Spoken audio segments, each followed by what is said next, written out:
taking a look at another Battletech box set. This time it is the Inner Sphere Direct Fire Lance. So this adds another 4 battle mechs to your army. It is looks like we got some big boys in this box. The retail cost is $25, so it's a little bit more expensive than some of the other boxes. But you do get 4 high quality miniatures that are assembled, 4 Mech Warrior cards, and 4 Alpha Strike cards. Alright, let's open this up and see what we get.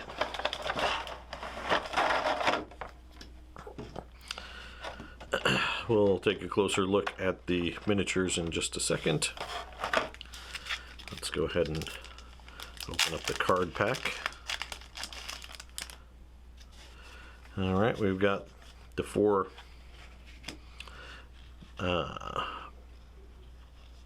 pilots.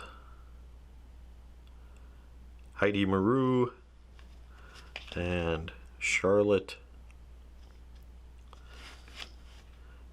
MJ Wang, and Jimmy Jayhawk Lee, Susan Barber, and Diego Fernandez, Michael Isu, and Alexander Archarya.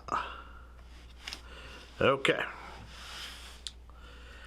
Now, I've mainly been playing Battletech Alpha Strike. I haven't been playing the classic Battletech at all, and I've been really enjoying the Alpha Strike rule set. At first, I thought I wouldn't enjoy it when I saw some of the mechanics where, you know, one of the nice things about original classic Battletech is the crunchiness of it, you know, the weapons and the weight and the heat sinks and all that good stuff. Whereas here, a lot of these mechs just roll a certain number of dice, and those dice just represent all the weapons kind of crammed together.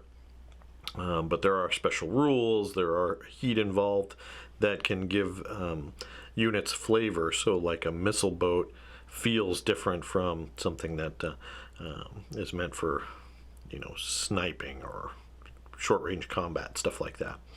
Alright, so we've got the Crusader, the Orion, the Marauder 2, and the Atlas. So let's go ahead and take a look at those a little bit closer. Alright, let's start with probably the smaller ones. We're going to start with the Orion and take a look at his miniature.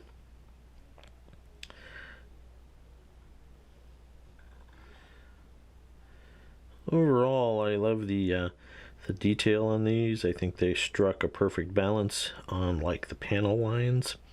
They're just deep enough that they can take painting quite well. And they look good at a distance, but they're not ridiculously oversized. There's going to be a little bit of cleanup involved with some of those mold lines, but really nice. I mean, overall, there's nothing to really complain about it. The Orion,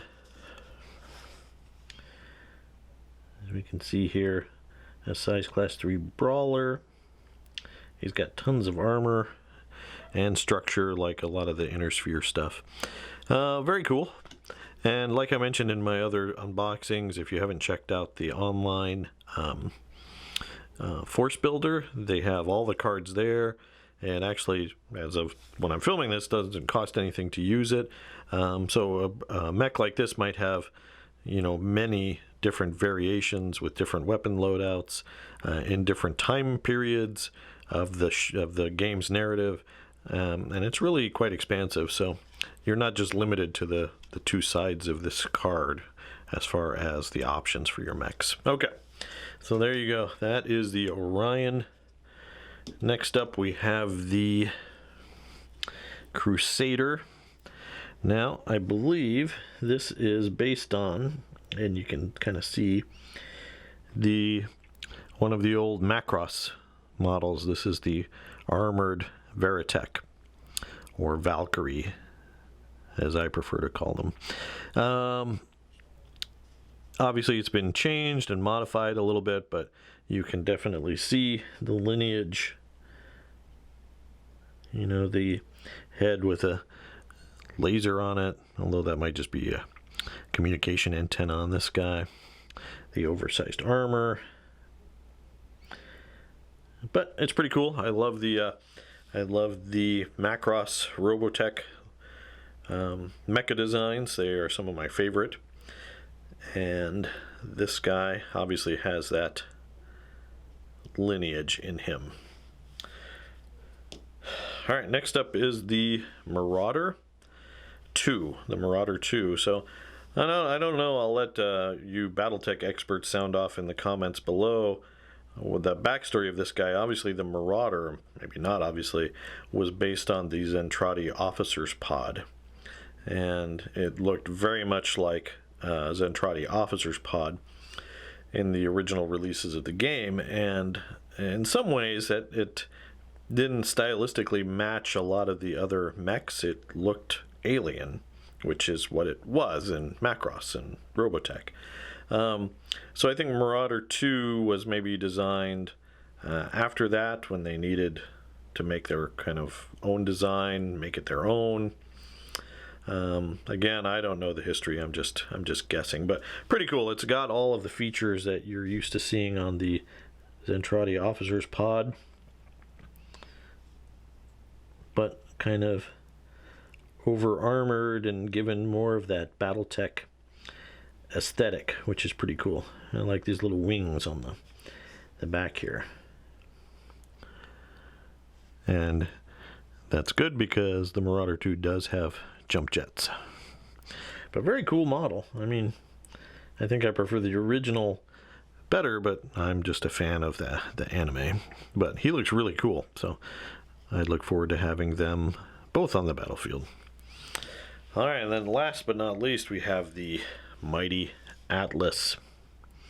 So this guy's pretty iconic. I think he's been on the cover of a couple of game supplements or video games. He is like one of the biggest mechs in the game, 100 tons if I remember correctly. He is just a beast with that kind of skull looking cockpit. Just really nice. I'm looking forward to getting paint on all of these. I've been needing some larger mechs for fighting my friend James and his clan mechs, because I don't have a ton of super heavy inner sphere. So this is good. This is a good box for me. And you can kind of see how beefy this guy is. Look at that. Those white and red circles, that's the armor and structure. So I can take quite a few hits, and it has quite a few special rules, which is nice. So there you go. That's kind of a look at the Inner Sphere Direct Fire Lance. Let me drop the camera a little bit. And there you go. There's all four from the box. Again, these are pretty beefy models, so I could see why they charged a little bit more, $25 for four. It's a shame the box wasn't 20 like the other boxes we've looked at, but I understand the bigger models might command a bigger price. Still, though, price point wise per mech, that's still a fantastic price. You know, these are a little over $6 each, and compare that to Warhammer 40K. I don't know what Games Workshop would charge for something similar, but it would obviously be in the $40 or $50 range, I'm sure. So there you go, guys. That's a look at the Battletech Inner Sphere Direct Fire Lance for Battletech Alpha Strike, or just regular Battletech Classic. I hope you enjoyed this. If you did, please do consider giving us a like and subscribe. If you want more Battletech content, please do let me know down in the comments below. That's the way we know, you know, what our viewers want. Also, click that bell to receive notification when we release new content. As always, thanks for watching, and keep on gaming.